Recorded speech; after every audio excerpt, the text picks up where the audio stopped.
రాష్ట్ర రాజకీయాలపై షర్మిలకు అవగాహన లేదని, ఆమె వ్యాఖ్యలకు పొంతన ఉండటం లేదని ఏపీ ప్రభుత్వ సలహాదారు సజ్జల రామకృష్ణారెడ్డి అన్నారు. మీడియా సమావేశంలో మాట్లాడుతూ షర్మిల మాట్లాడిన ప్రతిదానికి సమాధానం చెప్పాల్సిన పని లేదన్నారు. షర్మిల హఠాత్తుగా ఏపీలో అడుగుపెట్టారు. రావటమే మాపై వ్యంగ్యాస్త్రాలు వేస్తున్నారు. ఆమెకి ఇక్కడే రాజకీయాలపై అవగాహన లేదు. వైఎస్ఆర్ పథకాలను తుంగలో తొక్కింది. కాంగ్రెస్ పార్టీనే జగన్కి చెల్లెలుగా, వైఎస్ఆర్కి కూతురుగా మాత్రమే షర్మిల ప్రజలకు తెలుసు. కాంగ్రెస్ పార్టీ వైఎస్ఆర్ ఫ్యామిలీని ఎంతగా వేధించింది షర్మిలకు తెలుసు. తనకి జగన్ ఏం అన్యాయం చేశారో షర్మిల స్పష్టంగా చెప్పాలి. ప్రజాస్వామ్యంలో పదవులు అన్ని కుటుంబానికి ఇస్తారా అంటూ సజ్జల ప్రశ్నించారు. ఆరోగ్యశ్రీ ఆ రోజు ఉన్న దాని దగ్గర ఈరోజు 3,000 ప్రొసీజర్స్ ఎట్లా పెంచారు, 25 లక్షల వరకు లిమిట్ ఎట్లా పెంచారు, ఎలిజిబిలిటీ 5 lakh per annum ఎట్లా చేశారు, 80%, 85, 90% దాకా ప్రజలు ఎట్లా కవర్ అవుతున్నారు, కుటుంబాలు కవర్ అవుతున్నాయి. ఇవన్నీ ఇవి నిజం కదా. ఫీజు రీయింబర్స్మెంట్ అప్పట్లో 30-35 వేలు ఇస్తున్నది, ఈరోజు 100% ఇస్తున్నది. నిజం కాదా? మరి ఎట్లా అడగలిగారా? ఇక్కడ నేమ్ ఎనీథింగ్. ఎక్కడ రాజశేఖర రెడ్డి గారి ఆశయాలు ఈయన మర్చిపోయారు, వెనకవేశారు. ఆయన మరింత పదునెక్కించారు, మెరుగుపరిచారు, వాటిని వ్యవస్థీకృతం చేశారు. ఇంక్లూడింగ్ డెలివరీ సిస్టమ్ కిందికి తీసుకెళ్లారు.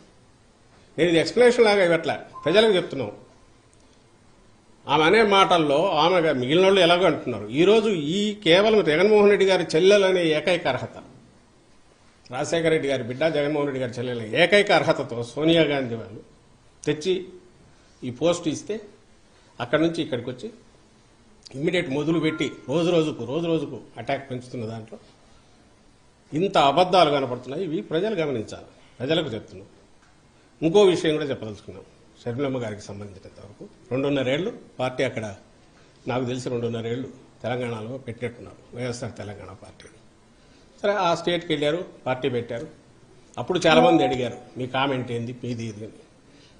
ఆమె she chose her path and అక్కడ ఏదైనా చేసినా we wish her all the best అని చెప్పాము.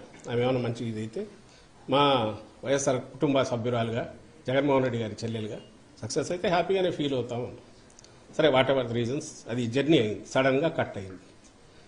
ఈరోజు ఏ మీడియా అయితే ఆమెను ఎత్తుకొని భుజాన్ని ఎత్తుకొని మోస్తుందో, మేము ఈనాడు కానీ, ఈటీవీ కానీ, ఏబిఎన్ కానీ, ఇంకో TV5 కానీ, ఆంధ్రజ్యోతి, ఈనాడు పత్రికలు, ఇవన్నీ కూడా వాళ్ళు ఏ రోజు ఈమెను భుజానికి ఎత్తుకుంటున్నారు, ఏ రోజైతే జగన్మోహన్ రెడ్డి గారి మీద అస్త్రాలు ఎక్కువ పడితే ఆ రోజు మాత్రమే దాన్ని తీసుకుంటున్నారు. తెలంగాణలో గమనించండి, ఆమె అంత చేస్తే జగన్మోహన్ రెడ్డి గారు అన్నవి మాత్రమే హైలైట్ చేస్తారు.